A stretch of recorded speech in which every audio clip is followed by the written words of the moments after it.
Hi friends, welcome to Telugu study circle YouTube channel and Telugu study circle online classes sir. Dear friends, ఈ మధ్యకాలంలో మనం Telugu study circle యాప్లో అద్భుతమైనటువంటి exam సిరీస్ని నడుపుతున్నాం.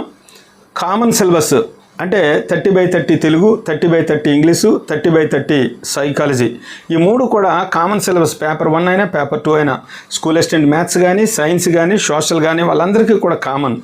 ఈ యొక్క 90 మార్కుల్లో మనం 2 సార్లు అంటే 6th క్లాస్ టెక్స్ట్ బుక్ని తీసుకొని కవి పరిచయాలు, నేపథ్యాలు, ప్రక్రియలు ఒక డైలీ టెస్ట్ పెట్టాము. మరలా అదే సిలబస్ని రివిజన్ టెస్ట్ పెట్టడం జరిగింది. అంటే 2 సార్లు రివిజన్ చేయడం ద్వారా 6th క్లాస్ మొత్తం ఆ వాచకం మీద మీకు ఖచ్చితమైనటువంటి పట్టు వస్తుందనే ఉద్దేశంతో ఆ విధంగా మనం డిజైన్ చేయడం జరిగింది. అయితే చాలామంది నన్ను ఆశ్చర్యంకి గురి చేసినటువంటి విషయం ఏంటంటే, జనరల్ ఇప్పుడు టెట్ 12-14 గంటలు అలాగే అదే పని మీద చదివినటువంటి అభ్యర్థుల కంటే సైన్స్ అభ్యర్థులు ఎక్కువగా ముందంజలో ఉండడం నాకు ఆశ్చర్యానికి గురి చేసింది. ఎందుకంటే ఉదయాన్నే 8 నుంచి సాయంత్రం 4:30 వరకు స్కూల్ పనిలో నిమగ్నమై కూడా పిల్లలకి ఒకవైపు పాఠాలు చెప్తూ నోట్స్లను కరెక్షన్ చేస్తూ ఈ యొక్క సంసిద్ధత కార్యక్రమాల్లో భాగస్వాములు అవుతూ బాగా కష్టపడినటువంటి టీచర్లు ముందంజలో ఉండడం నాకు చాలా చాలా సంతోషంగా ఉంది. అయితే ఈ ప్రభుత్వ ఉపాధ్యాయుల కోసం ఒక వాట్సాప్ గ్రూప్ను కూడా నేను క్రియేట్ చేయడం జరిగింది. ఈ వాట్సాప్ గ్రూప్లో మీకు ముందుగా చేరండి అనేటప్పుడు ఒక మాట ఇచ్చాను. మీకు ఖచ్చితంగా 30/30 తెలుగులో నా వంతు సహాయం ఉంటుంది, 20 మార్క్స్ దాటించే విధంగా నా ప్రయత్నం నేను చేస్తానని చెప్పి మీకు మాట ఇచ్చున్నాను. ఆ మాటను నిలబెట్టుకునే ప్రయత్నమే ఈ వీడియోలుగా మీరు భావించాలి ప్రభుత్వ ఉపాధ్యాయులు. మరి ఇది కేవలం ప్రభుత్వ ఉపాధ్యాయులకైనా సార్ అంటే జనరల్ అభ్యర్థికి కూడా ఎక్కువ స్కోర్ని తెప్పించే ఉద్దేశంతో ఈ యొక్క వీడియోస్ అయితే ఖచ్చితంగా ఉపయోగపడతాయి.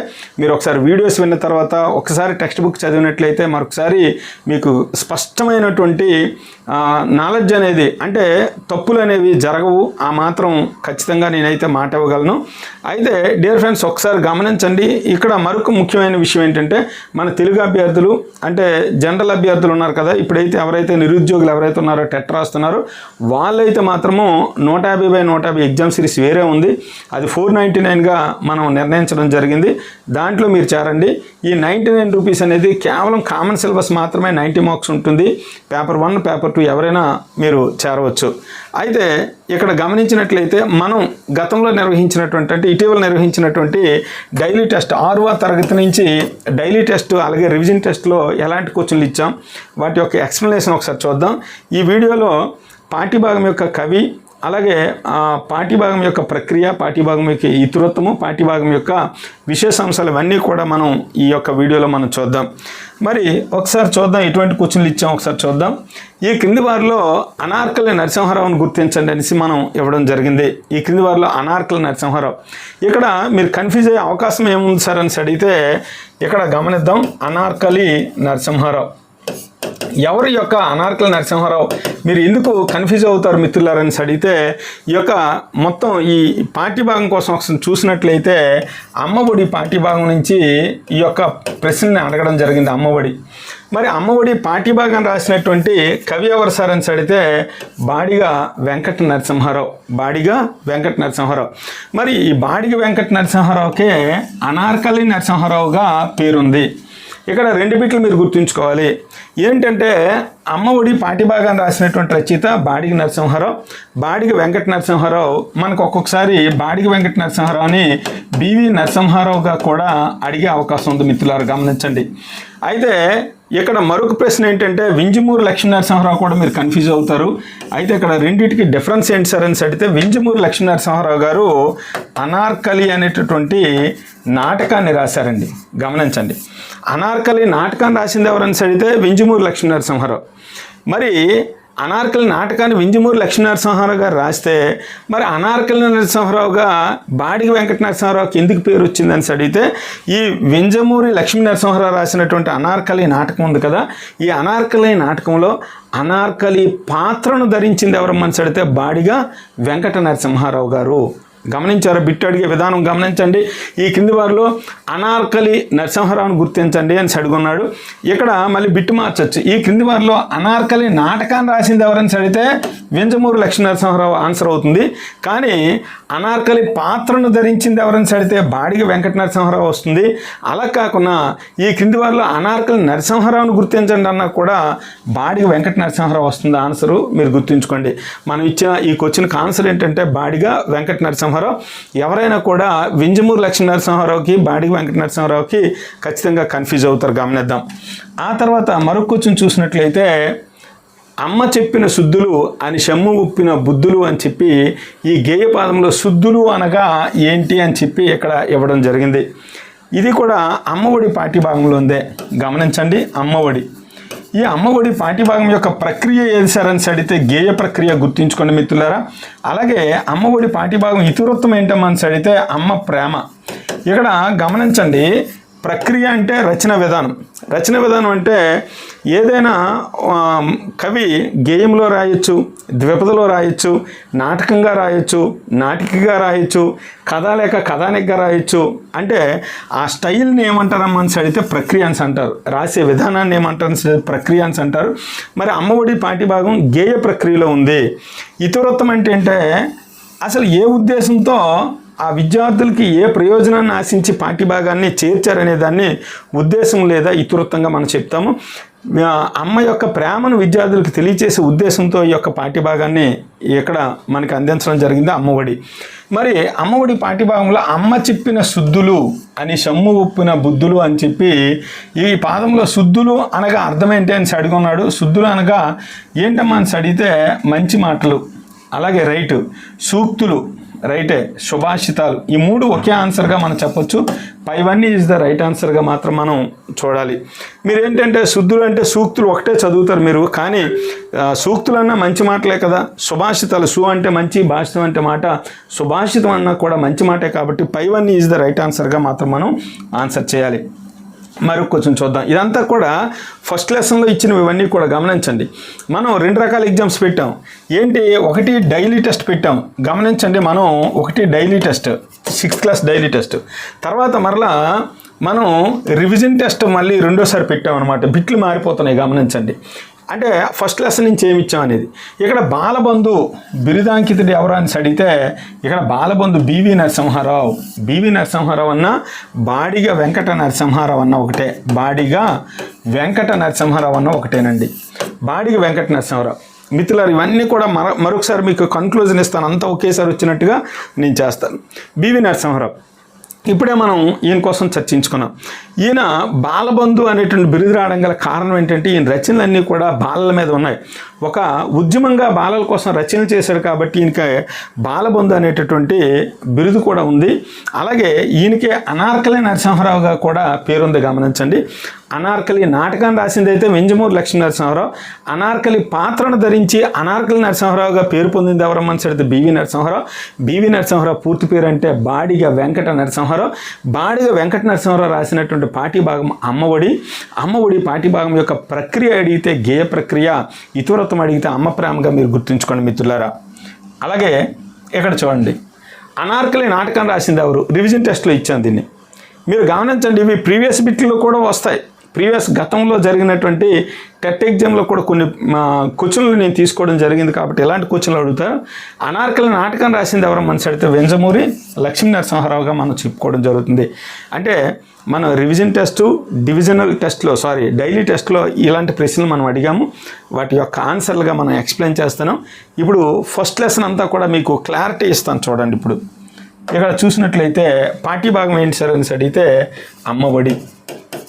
పాఠ్యభాగం పేరు ఏం పేరు సార్? అమ్మఒడి.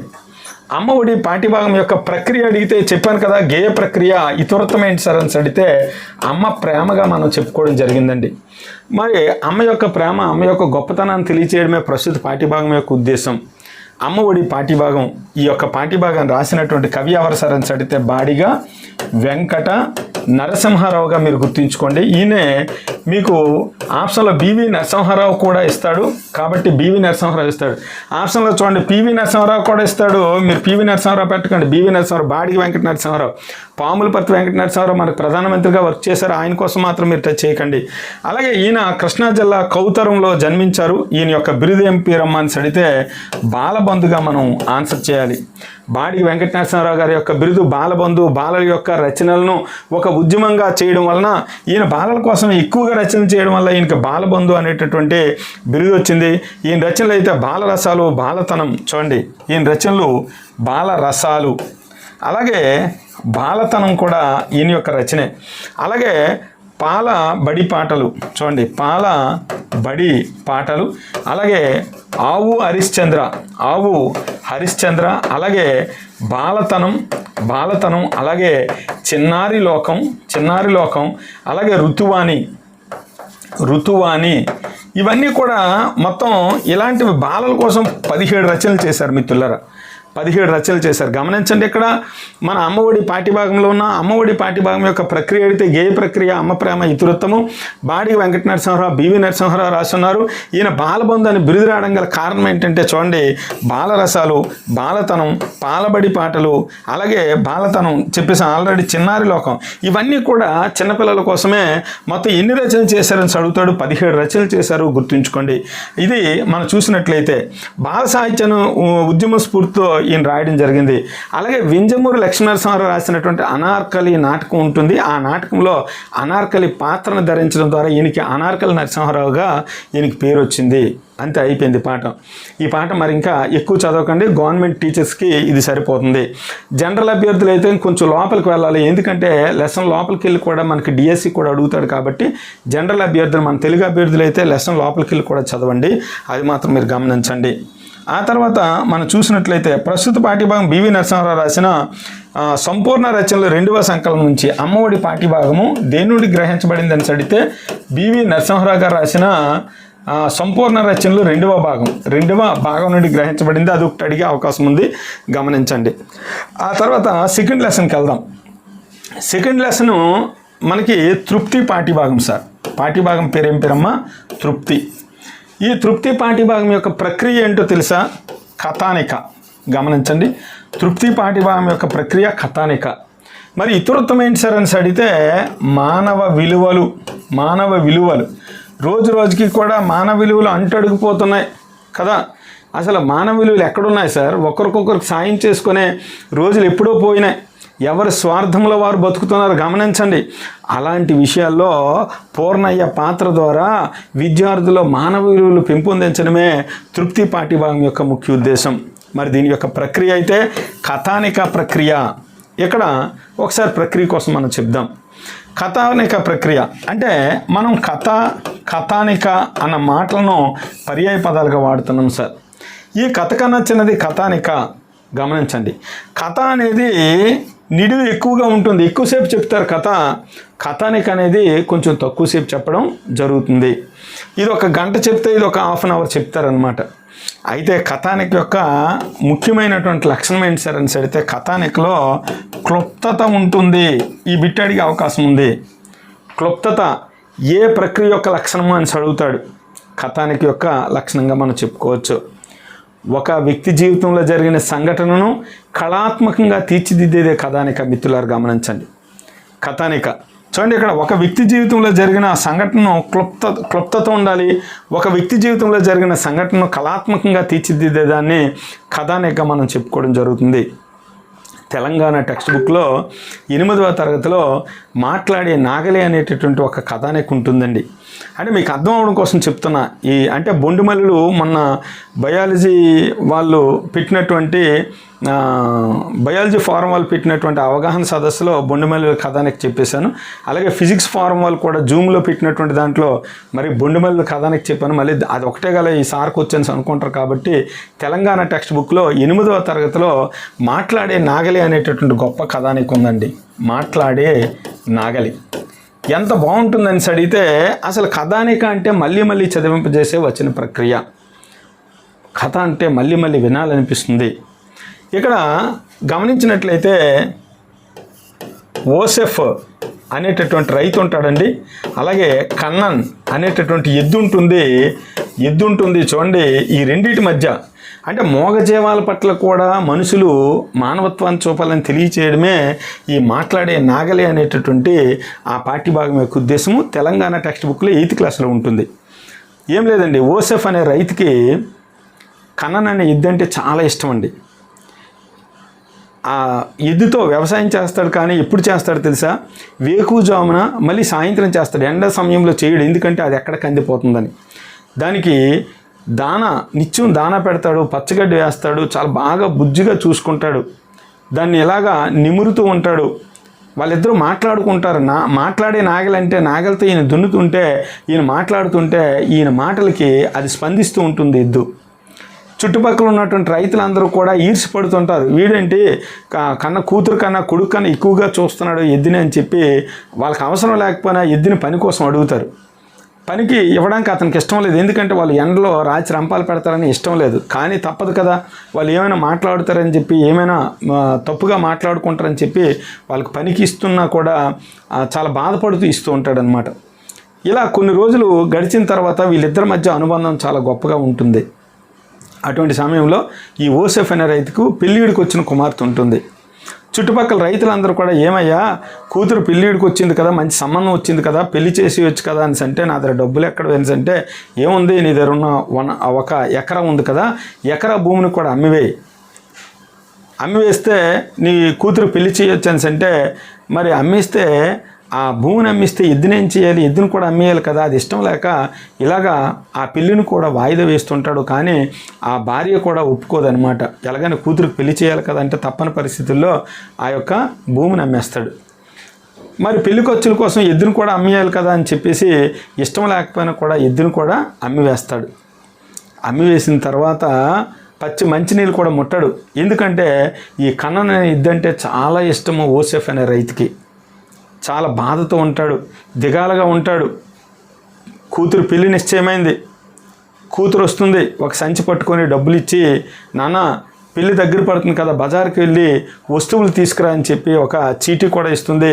చెంకలో ఈ యొక్క సంచిని పెట్టుకొని డబ్బులు జేబులో పెట్టుకొని ఇలాగా యాదాలాపంగా నడుచుకుంటూ వెళ్తాడు ఓసెఫ్ అనే రైతు. ఒక 10 రోజులు గడిచింది. ఆ ఎద్దుని అమ్మేసిన 10 రోజుల తర్వాత జరిగిన సంఘటన ఇదంతా కూడా. వెళుతూ ఉంటే అక్కడ చాలా ఒక 15-20 ఎద్దులు ఉన్నాయి. ఆ ఎద్దులన్నీ కూడా ఎముకలు గుళ్ళే కనిపిస్తున్నాయి. ఎప్పటి నుంచో నీరు లేక దానా లేక బక్క చిక్కిపోయాయి. అయితే ఇలా నడుస్తూ వెళ్తున్నటువంటి ఓసెఫ్కి కన్నన్ అనే ఎద్దు యొక్క అరుపు వినిపించింది. అరుపు సేమ్ కన్నన్లా ఉంది. అటుకాసి చూస్తే కన్నన్ కనిపించదు. మరొక 2 అడుగులు ముందుకేస్తున్నాడు, మళ్ళీ అరుస్తుంది, మళ్ళీ ముందుకేస్తున్నాడు. కానీ అక్కడ చూస్తే కన్నన్ లేదు. ఇంకా అరుస్తుంది. ఎందుకైనా మంచిదని దగ్గరికి వెళ్ళి చూస్తే అక్కడ కన్నన్ ఉంది. ఎందుకు లేదు అనుకున్నాడంటే, కన్నన్ అనే ఎద్దు చాలా బలంగా, పుష్టిగా, చాలా దృఢంగా ఉండేనటువంటి ఆ కన్నన్ అనే ఎద్దు యజమాని నుంచి వెళ్ళిపోయిన తర్వాత నుంచి అది కూడా మంచినీళ్ళు కూడా ముట్టుకుపోవడం వలన, దానా కూడా తినకపోవడం వలన ఎముకల గూళ్ళే కనిపించాయి. ఇవన్నీ కూడా ఎద్దులన్నీ కూడా కలేబరాలకు తోలివేస్తున్నారు. జంతు ప్రదర్శనశాలకి ఈ యొక్క వాటిని చంపేసి వాటికి మాంసంగా వేయడానికి తీసుకువెళ్తున్నటువంటి ఆ వ్యక్తి చెప్తున్నాడు అనమాట, అయ్యా ఈ ఎద్దు ఎంత అందంగా ఉండేదో తెలుసా? ఎవరితో చెప్తున్నాడు? ఓసెఫ్ అనే రైతుతో, యజమానితోనే చెప్తున్నాడు. ఎంత అందంగా ఉండేదో తెలుసా? చాలా దృఢంగా ఉండేది. మా యజమాని ఎక్కడి నుంచి తీసుకొచ్చాడో కానీ ఈ ఎద్దు యజమాని మీద బెంగ పెట్టుకొని మంచినీళ్ళు కూడా తాగకుండా అలాగే ఉండిపోయింది. ఎందుకో మిమ్మల్ని చూసి అరుస్తుందయ్యా అని అనగానే వెంటనే ఓసెఫ్ అనే రైతు కన్నీళ్ళు పెట్టుకున్నాడు. ఆ ఎద్దును పట్టుకొని ఏడ్చాడు. అయ్యో అని చెప్పి తన జోబులోంచి డబ్బులు తీసి ఆ వ్యక్తికి ఇచ్చి తన యొక్క ఎద్దును మరలా తీసుకొని వెళ్ళిపోయి తన యొక్క కొట్టం తన కళ్ళంలో కట్టి అలా కూర్చొని ఉన్నాడు. చూసారా? అంటే ఇక్కడ మనం గమనించినట్లయితే కథానే కనుక మళ్ళీ మళ్ళీ చదివింపజేసే వచ్చిన ప్రక్రియ, క్లుప్తత దీని యొక్క ముఖ్య అంశము. ఎంత బాగుందో చూసారా? అయితే ఇప్పుడు మనం చెప్పుకోబోయినటువంటి తృప్తి పాఠ్యభాగం కూడా అలాంటిదే. అయితే ఇది కొంచెం కామెడీతో కూడి ఉంటుంది. ఇందాక మనం చెప్పింది ఇందులో కూడా మానవ విలువలు ఉంటాయి. ఇందులో కూడా మానవ విలువ ఉంది, గమనించారా? అయితే సత్యం శంకర్ మంచి ఏ రచనకు ఇక్కడ రాష్ట్ర సాహిత్య అకాడమీ అవార్డు లభించిందని అడిగాడు. మనం అడిగిన క్వశ్చన్లో అమరావతి కథలు ఉంది కదా, ఈ అమరావతి కథలకమ్మ 1979లో రాష్ట్ర సాహిత్య అకాడమీ అవార్డు లభించింది. ఈయన అమరావతి కథల సంపుట, అమరావతి కథలు అలాగే కార్తీక దీపాలు అనేటటువంటి 2 కథల సంపుటలు రాస్తున్నారు సత్యం శంకర్ మంచి. ఇంకా మనం లోపలికి వెళ్దాం, ఏమి ఇబ్బంది లేదు, గమనిద్దాం. చాలా సింపుల్గా ఉంటుంది. తృప్తి అనే పాఠ్యభాగం దేని నుండి గ్రహించబడింది అని అడిగితే అమరావతి కథల సంపుటి నుండే గ్రహించబడింది. చూడండి, అమరావతి కథల సంపుటి రాసింది ఎవరు? సత్యం శంకర్ మంచి. సత్యం శంకర మంచిగా మనం చెప్పుకోవాలి. చూడండి, సత్యం శంకర్ మంచి. అలాగే సత్యం శంకర్ మంచి రచనలో భిన్నమైంది ఏదని అడుగున్నాడు. ఇది చాలా చాలా ఇంపార్టెంట్. స్కూల్ అసిస్టెంట్ మ్యాథ్స్ అయినా, సైన్స్ అయినా, సోషల్ అయినా, మన తెలుగు వాళ్ళైనా ఎవరైనా కూడా ఇక్కడ కన్ఫ్యూజ్ అవుతారు. వీరి యొక్క రచనల్ని మనం సత్యం శంకర్ మంచి రచనలు టెక్స్ట్ బుక్ మీరు చూసినట్లయితే అందులో 3 రకాల రచనలు ఉంటాయి. చూడండి, ఏంటి సార్ అని అడిగితే ఆయన రాసినటువంటి కథా సంపుటాలు వేరేగా మీరు చదవాలి మిత్రులారా. కథా సంపుటాలు వేరేగా మనం గమనించినట్లయితే ఆయన రాసినటువంటి కథా సంపుటాలు వేరేగా మనం చూడాలి. చూడండి, ఆయన రాసిన కథా సంపుటాలు వేరే. అలాగే చూద్దాం కథా సంపుటాలు. అలాగే ఆయన రాసినటువంటి నవలలు, అలాగే ఆయన రాసినటువంటి నాటకం, ఈ 3 కూడా వేరువేరుగా చదవాలి. మన తెలుగులో కూడా అలా చదవరు. ఏం చేస్తారంటే పిడి బ్రహ్మ, పిడి విష్ణు, పిడి మహేశ్వరుగా అన్నీ బట్టి పెట్టేస్తారు. అన్నీ ఒకదారు రాసుకొని బట్టి పెడితే ఆ రోజులు పోయినాయి. 98 డిఎస్సి 2006 మేము రాసిన డిఎస్సిలో చాలా ఈజీగా క్వశ్చనింగ్ ఉండేది. ఇప్పుడు ఏం చేస్తున్నాడు, ఈ రాసినటువంటి కథా సంపుటాలు ఏవి సార్ అని అడిగితే ఈయన కార్తీక దీపాలు, అలాగే అమరావతి కథలు అనేటటువంటి ఈ 2 కూడా కథా సంపుటాలు రాశారండి. కథా సంపుటాలు. ఈయన రాసిన నవలలు ఏవి సార్ అని అడిగితే చూడండి, రేపటి దారి, అలాగే సీత స్వగతాలు, అలాగే ఆఖరి ప్రేమలేఖ, ఇవన్నీ కూడా ఏంటి సార్ అని అడిగితే నవలలు. ఈయన రాసిన నాటకం ఏది సార్ అని అడిగితే హరహర మహాదేవ. ఇప్పుడు మనకి ఇందులో ఏంటి డిఫరెన్సు? రేపటి దారి అనేది నవల, సీత స్వాగతాలు నవల, ఆఖరి ప్రేమలేఖ నవల. కానీ కార్తీక దీపాలు అనేది ఏంటి సార్? ఇది కథల సంపుటి. అంటే 3 నవలలు ఇచ్చున్నాడు, 1 కథల సంపుటి ఇచ్చున్నాడు. అంటే భిన్నమైంది ఏదవుతుంది? కార్తీక దీపాలు అవుతుంది. అలా కాకుండా ఈ 3 ఇచ్చి హరహర మహాదేవ ఇచ్చాడు అనుకోండి, అప్పుడు హరహర మహాదేవ అనేది భిన్నమైంది అవుతుంది. లేదా ఈ 4 ఇచ్చి క్రింది వాటిలో సత్యం శంకర్ మంచి నవలను గుర్తించండి, కథల సంపుటిని గుర్తించండి అని అడిగితే కార్తీక దీపాలు గుర్తిస్తారు. లేదా ఈ 4 హరహర మహాదేవ కూడా తగిలించి ఏదో ఒకటి తీసేసి ఈ క్రింది వాటిలో సత్యం శంకర్ మంచి నాటకాన్ని గుర్తించండి అని అడిగితే హరహర మహాదేవ అని మీరు గుర్తించాలి. అమ్మ, మనం తెలుగు ఉపాధ్యాయులు ఎవరైనా ఉంటే తప్పుగా నన్ను అర్థం చేసుకోమాకండి. మీరు చదివే విధానం మార్చండి. మన పాఠాలు చెప్తున్నాం కదా, మనకి ఇవన్నీ వచ్చేస్తాయని మాత్రం అనుకోమాకండి దయచేసి. ఎందుకంటే మనం చెప్పే విధానం అంటే మనం వేరేగా కథల సంపుటాలు వేరేగా, నాటకాలు వేరేగా, నవలలు వేరేగా ఇలా స్పష్టంగా చెప్పం విద్యార్థులకి, అంత అవసరం లేదు కాబట్టి. కానీ మనం టెట్ క్వాలిఫై అవ్వాలంటే మాత్రం ఇవి మాత్రం ఖచ్చితంగా స్పష్టంగా తెలుసుకోవాలి. కాబట్టి ఇది రైట్ ఆన్సర్గా మీరు గుర్తించండి. తర్వాత తృప్తి పాఠ్యభాగంలో తృప్తి పాఠ్యభాగం ఏ ప్రక్రియ అని చెప్పాం మనం? కథానిక ప్రక్రియ, మానవ విలువలు అని చెప్పాం కదా సార్. జస్ట్ ఇక్కడ తృప్తి పాఠ్యభాగంలో కొంతమంది ఇలాంటి వ్యక్తులు కూడా ఉంటారనమాట. ఇక్కడ చూసారా లేత వంకాయలు నవనవలు ఆడుతున్నాయి. ఈ వాక్యాలు గల పాఠ్యభాగం ఏదని అడిగితే తృప్తి పాఠ్యభాగంలో పూర్ణయ్య అనేటటువంటి ఒక క్యారెక్టర్ ఉంటుంది సార్. చాలా మంచి వ్యక్తి పూర్ణయ్య. ఊర్లో అందరికీ కూడా తలలో 4లా ఉంటాడనమాట. ఈ పూర్ణయ్య పెళ్ళైనా పేరెంట్కమైనా పూర్ణయ్య లేకపోతే అవ్వదు. ఆ ఊర్లో అందరూ కూడా పూర్ణయ్యని బావగాడు అని పిలుస్తారనమాట. సరదా సందడి ఉండదు ఆయన లేకపోతే. అందుకనే ఈ పూర్ణయ్య పాత్ర కథానికగా మానవ విలువలు అంటే ఆ రోజుల్లో చూడండి, పల్లి ప్రాంతంలో ఏదైనా మనం ఫంక్షన్ చేస్తే ఆ వీధిలో వాళ్ళందరూ కూడా ఒకరు కత్తిపేట తీస్తే, ఒకరు పెద్ద పల్లెలు తీసుకొని వస్తే, ఒకరు కూరగాయలు కట్ చేస్తే, ఒకరు నీళ్లు మోస్తే, ఇలా సందడిగా ఫంక్షన్లు జరిగాయి.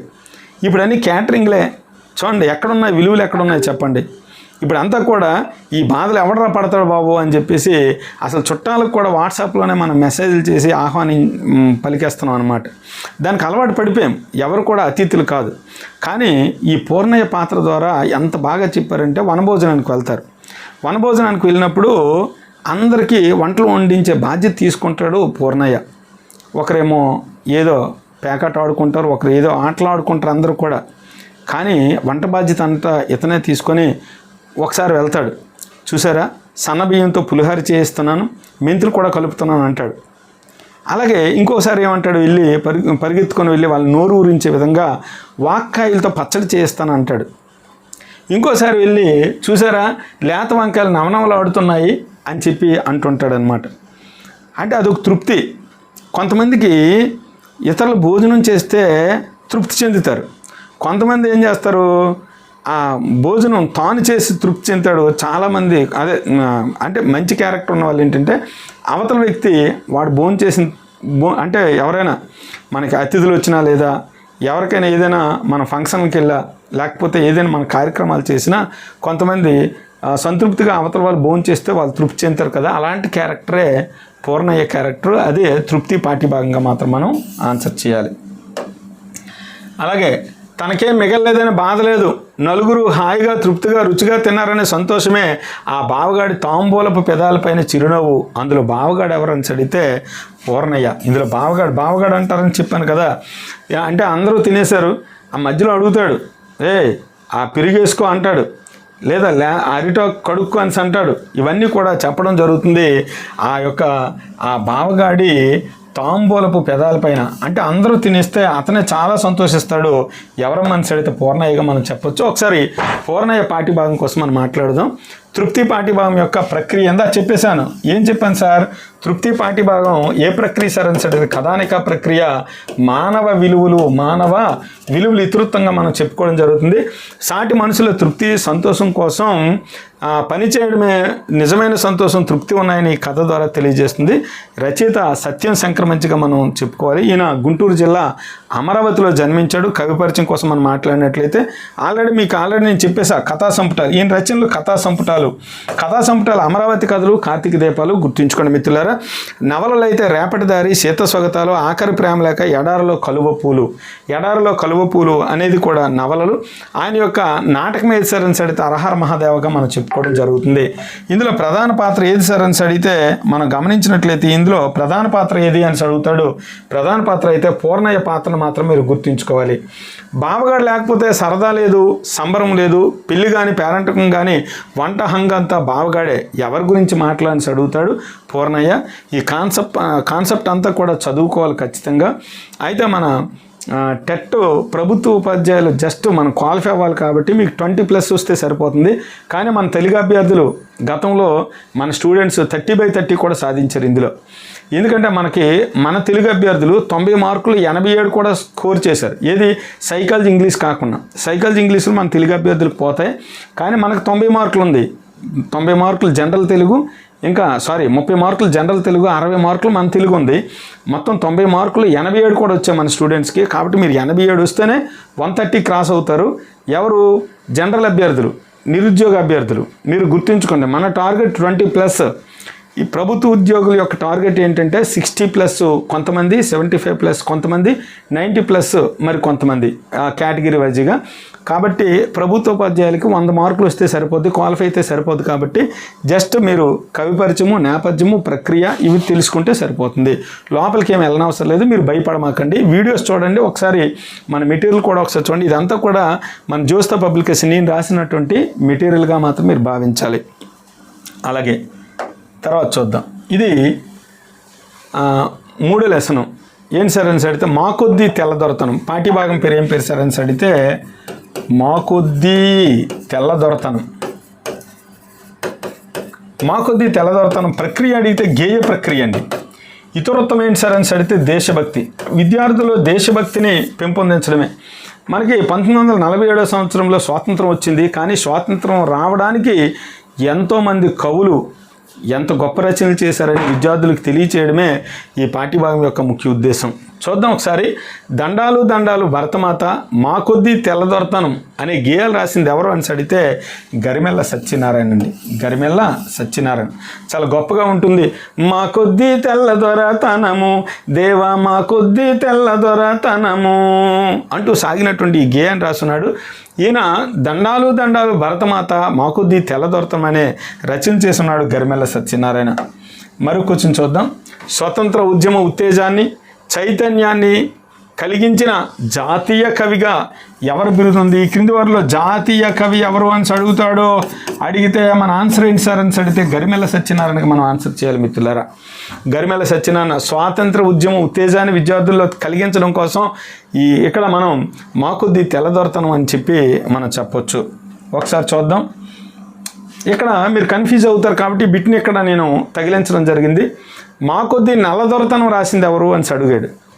మీరు ఫేమస్ ఏంటి మా కొద్దీ తెల్లదొరతనం గరిమెళ్ళ సత్యనారాయణ చదువుతారు, పదే పదే చదువుతారు. కానీ వాడు ఏం చేశాడు? మా కొద్దీ నల్లదొరతనం ఇచ్చాడు అనమాట. బిట్టు మారిపోద్ది. ఇక్కడ గరిమెళ్ళ సత్యనారాయణ కాదు, మా కొద్దీ తెల్లదొరతనం అయితే గరిమెళ్ళ సత్యనారాయణ, మా కొద్దీ నల్లదొరతనం అయితే కుసుమ ధర్మన్నగా మాత్రం మనం ఆన్సర్ చేయాలి. ఈ రెండింటికి మీరు కన్ఫ్యూజ్ అవుతారు కాబట్టి ఆ బిట్ని ఇక్కడ తీసుకురావడం జరిగింది. కుసుమ ధర్మన్న 6వ తరగతిలో కూడా ఒక పాఠం ఉంది, దానికోసం కూడా మనం చర్చించుకుందాం. గరిమెళ్ళ సత్యనారాయణ మా కొద్దీ తెల్లదొరతనం రాస్తే కుసుమ ధర్మన్న మా కొద్దీ నల్లదొరతనం. బ్రిటిష్ వారి యొక్క పరిపాలన మాకు అవసరం లేదురా బాబు అని చెప్పి ఆయన అంటే, స్వతంత్రం వచ్చిన తర్వాత ఈ యొక్క దళితుల్ని చాలా చిన్నచూపు చూడటంతో బాధపడి ఈ కుసుమ ధర్మన్న మా కొద్దీ నల్లదొరతనం అని చెప్పి మన భారతీయుల కోసం రాయడం జరిగింది. ఒకసారి చూద్దాం. ఇక్కడ మనం చూసినట్లయితే ఒకసారి చూద్దాం. ఇక్కడ గేయ ప్రక్రియ దేశభక్తి ఇతృత్వం అని చెప్పడం జరిగింది కదా. ఆంగ్లేయుల పాలనలో భారతీయులు ఎన్నో కష్టాలు అనుభవించారు, ఇదంతా మనకు తెలుసు. అయితే కవి ఎవరమ్మని అడిగితే గరిమెళ్ళ సత్యనారాయణ. ఈయన 1893 1952 కాలం ఇంచుమించు అడగడు, కానీ అది కూడా గుర్తుంచుకోండి. మన శ్రీకాకుళం జిల్లా నర్సన్నపేట తాలూకాలోనే ఈయన గోనెపాడు అనే గ్రామంలో జన్మించాడు. గోనెపాడు అనే గ్రామంలో జన్మించాడు, గుర్తుంచుకోండి. ఈయన రచనలు అయితే స్వరాజ్య గీతములు గుర్తుంచుకోండి, హరిజన పాటలు, ఖండకావ్యాలు, భక్తి గీతాలు, బాలగీతాలు కూడా రాస్తున్నాడు. ఇక్కడ మీరు ఖచ్చితంగా తప్పు చేసే అవకాశం ఉంది. ఇక్కడ గమనించండి, బాలబంధు ఎవరమ్మని అడిగితే బాడిగా వెంకట నరసింహారావు. ఈయన బాలల కోసమే ఎక్కువగా రచనలు చేస్తున్నారు. బాలరసాలు ఇవన్నీ కూడా మనం చెప్పాము. కానీ వాడు ఏం చేస్తాడు? ఈ కింది వాటిలో బాల గీతాలు ఎవరు రాశారని అడుగుతాడు. అడిగితే గరిమెళ్ళ సత్యనారాయణ. మీరు ఏమనుకుంటారు? బాలబంధు బిరుదు మీరు గుర్తుంచుకుంటారు, బాలరసాలు ఇవన్నీ కూడా గుర్తుంచుకుంటారు, చిన్నారి లోకం ఇవన్నీ గుర్తుంచుకొని ఈ యొక్క బాలగీతాలు అనేది బాడిగ వెంకట నరసింహారావు అనుకొని తప్పుగా అది పెట్టకండి. బాలగీతాలు వేరే, బాలగీతాలు అని స్పష్టంగా అడిగినట్లయితే మన ఆన్సర్ ఏంటి సార్ అని అడిగితే గరిమెళ్ళ సత్యనారాయణగా మనం చెప్పుకోవడం జరుగుతుంది. ఇక్కడ దేశభక్తి కవితలు రాసి జైలు శిక్ష అనుభవించిన వారిలో మొదటి వాడు ఎవరమ్మని అడిగితే గరిమెళ్ళ సత్యనారాయణ. ఒకసారి మీ అందరి కోసం ఈ గేయాన్ని ఆలపిస్తాను. బాగున్నా బాగోకపోయినా మీరు మరి అడ్జస్ట్ అవ్వాలి. మా కొద్దీ తెల్లదొరతనము దేవా మా కొద్దీ తెల్లదొరతనము, మా ప్రాణాలపై పొంచి మానాలు హరించే. కాబట్టి మా కొద్దీ తెల్లదొరతనము దేవా మా కొద్దీ తెల్లదొరతనము అంటాడు. 12 దేశాలు పండుచున్నా గాని పట్టెడన్నమే లోపమండి, ఉప్పు ముట్టుకుంటే దోషమండి, నోట మట్టి కొట్టిపోతాడండి. అయ్యో కుక్కలతో పోరాడి, ఎవడు? బ్రిటిష్ వాడు. అయ్యో కుక్కలతో పోరాడి కూడు తినమంటాడు. కాబట్టి మా కొద్దీ తెల్లదొరతనము దేవా మా కొద్దీ తెల్లదొరతనము అంటాడు. ధనము కోసము వాడు దారి చేసుకొని, ఎలగలగా ధనము కోసము వాడు దారి చేసుకొని, అంతే కదా, మన దగ్గర ఉన్నటువంటి ముడి సరుకుల్ని వాళ్ళ దేశానికి తరలించడం కోసమే ఆ దారి చేసుకొని మనకి రైల్వే మార్గాలు ఇవన్నీ కూడా రోడ్డు మార్గాలు ఏర్పాటు చేశాడంట. ధనము కోసము వాడు దారి చేసుకొని కళ్ళు సారాయమ్ముతాడు, మాదు మూట ముళ్ళలు దోచినాడు, ఆలి మెల్లో పుస్తలు తెంచుతాడు, మాదు కళ్ళల్లో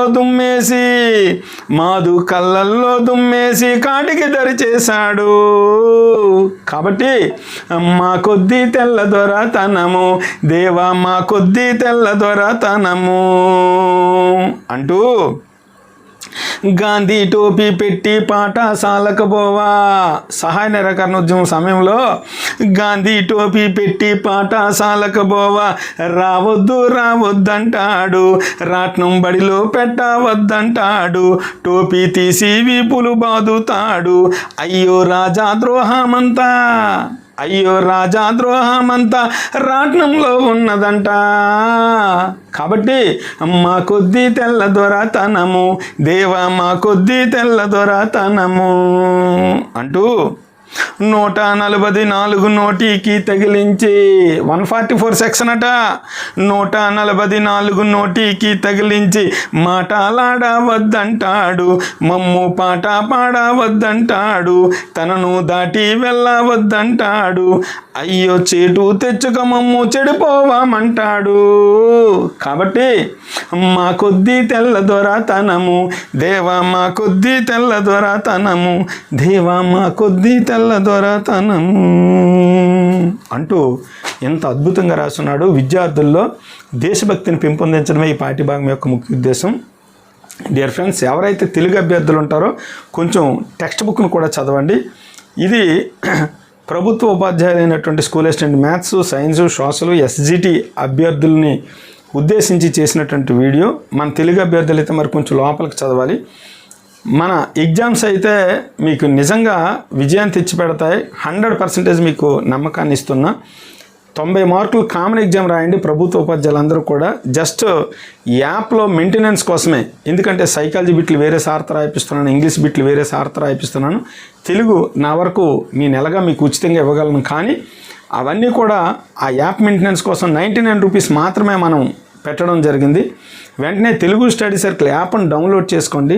డౌన్లోడ్ చేసుకున్న వెంటనే 99 రూపీస్ కోర్సు ఉంటుంది. ఆ కోర్సులో చేరినట్లయితే మీకు 3 నెలల వరకు ఈ యొక్క ఎగ్జామ్స్ అనేవి, ఇటీవల మనం నిర్వహించిన ఎగ్జామ్స్ కానీ నిర్వహించబోతున్నటువంటి ఎగ్జామ్స్ ఇవన్నీ కూడా మీకు అందుబాటులోకి వస్తాయి. మిత్రులారా, అశ్రద్ధ చేయొద్దు. చిన్న పామునైనా పెద్ద కర్రతో కొట్టాలి. ప్రభుత్వ ఉపాధ్యాయులు కొంతమంది సర్లే మన ప్రత్యేకమైనటువంటి టెట్ ఒకటి ఇస్తారు కదా, ఉపాధ్యాయులందరికీ ప్రత్యేక టెట్ అప్పుడు రాసుకుందామని చెప్పి అప్పటి వరకు ఎదురు చూడొద్దు. ఇప్పుడే ఒక ప్రయత్నం చేయండి, ఈజీగా క్వాలిఫై అవ్వచ్చు, ఎటువంటి కష్టమేమి ఉండదు. మీకైతే ఖచ్చితంగా 100కి 100% మీకు సాయం చేసే ఉద్దేశంతో, న్యాయం చేసే ఉద్దేశంతో 20 మార్కులు దాటించే విధంగా నేను ఒక అద్భుతమైన ప్లాన్ మీకు తీసుకొచ్చాను. ఇవన్నీ కూడా ఫ్రీ వీడియోలో మీకు అందుబాటులోకి తీసుకొస్తాను. ముఖ్యమైనటువంటి వ్యాకరణ అంశాలు కూడా ర్యాపిడ్ రివిజన్లో మీకు యూట్యూబ్లో అందించడం జరుగుతుంది. మీరు చేయాల్సిందంతా కూడా ఒకటే, తెలుగు స్టడీ సర్కిల్ అనేటువంటి యూట్యూబ్ ఛానల్ మీరు సబ్స్క్రైబ్ చేసుకోండి. ఎందుకంటే మీకు నోటిఫికేషన్ రావడం కోసమే. ఆ యూట్యూబ్ మీరు సబ్స్క్రైబ్ చేసుకున్నంత మాత్రాన నాకేమో డబ్బులు వచ్చి పడిపోతాయని మాత్రం మీరు అనుకోమాకండి. మీరు ఆ సబ్స్క్రైబ్ చేసుకుంటే మీకు నోటిఫికేషన్ వస్తుంది. నేను ఏదైనా అప్డేట్ ఇచ్చినట్లయితే అది నోటిఫికేషన్ వస్తుంది. Thank you. సదా మీ సేవలో మీ గౌరీ శంకర్ సార్. తెలుగు టెట్ 30 మార్కులకు 30 ప్రత్యేక బ్యాచ్. ఎంసీక్యూ పద్ధతిలో ప్రాచీన సాహిత్యం, ప్రాచీన ప్రక్రియలు, ఆధునిక ప్రక్రియలు, సాహిత్య విమర్శ, భాషా రూపాలు, ఆధునిక సాహిత్యం మరియు కవితోద్యమాలు కంప్లీట్ కోర్సులు అందుబాటులో కలవు.